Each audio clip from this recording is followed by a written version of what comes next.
racial, faith, and political divides can come together to protect American democracy too.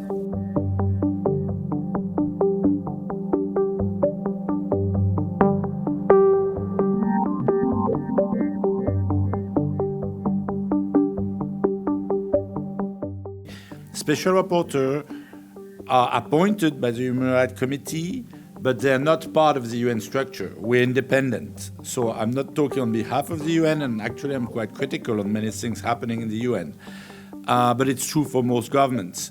And I think in that respect, some business entrepreneurs have been much more smart than we, defending public goods, defending human rights, in using new technologies, in finding ways to get people together.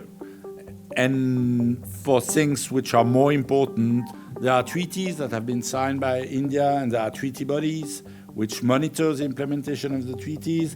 There is a universal periodical review where not only the States is presenting its report on how it implements human rights, even those treaties it has not ratified, it has to explain why. And then you have shadow reports, so many NGOs are very active around this to try to hold countries accountable of their international commitments. But then, what can you do? If countries, and unfortunately some liberal democracies that were examples and that were defending those values, those principles of human rights, those principles of liberties, freedoms, are failing us. I found it quite fascinating.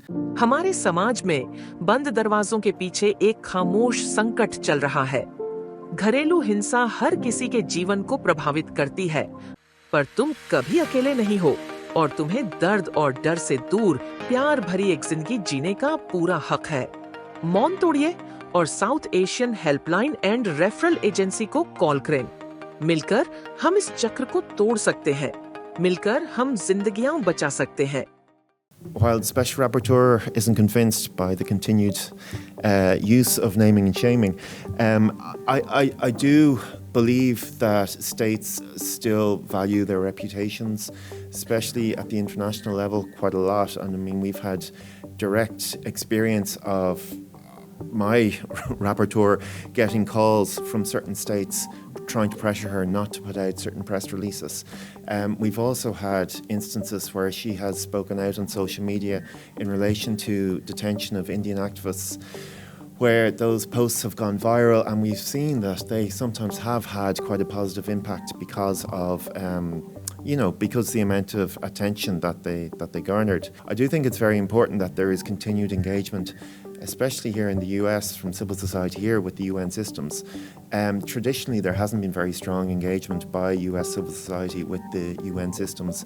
And I think that's going to hopefully change as they become more necessary, unfortunately, to the situation here.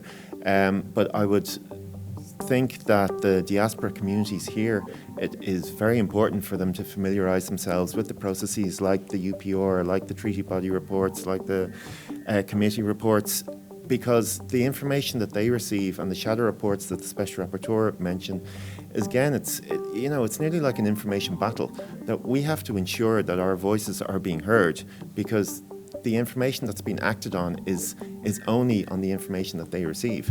And so organising to ensure that reports are submitted and that documentation from your contacts in India and elsewhere is submitted, I think is very important. Thank you. USCIRF is a bipartisan, independent legislative branch agency that monitors religious freedom abroad and makes policy recommendations to Congress, the US Department of State, and the White House.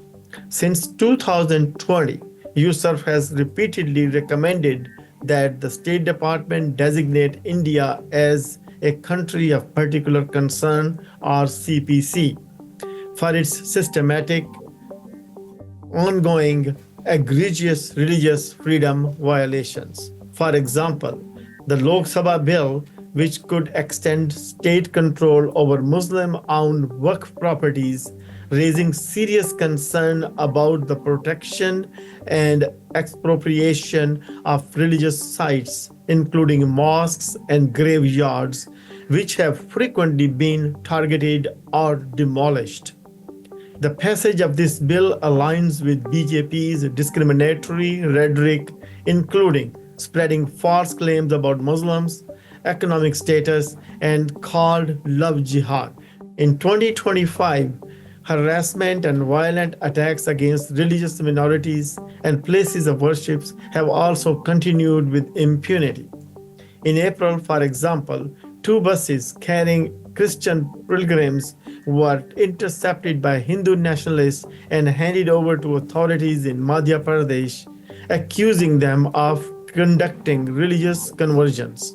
Kashmiri Muslims in India have also reported growing backlash and retaliatory violence following the deadly attack in Pahalgam. While Yusuf strongly condemned the Pahalgam attack, it should not be used as a pretext to target other religious minorities.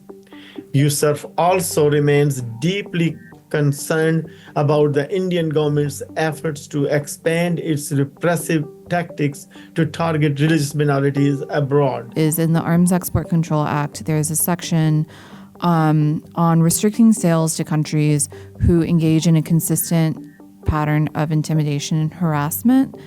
And that provision has never been actually used. But I think that if you look at the totality of the kind of harassment that the Indian government has pursued against Americans, it's a pretty good candidate for something like that. And that is perhaps a place where Congress can start asking the State Department, at the very least, like, this is what the law says. What is your determination? And then pushing it forward through oversight or through bills or through reports that are required by Congress to at first raise the question and then perhaps make that a part of the conversation every time there's another arms sale proposed to India. Provision that she's talking about in the Arms Control Act.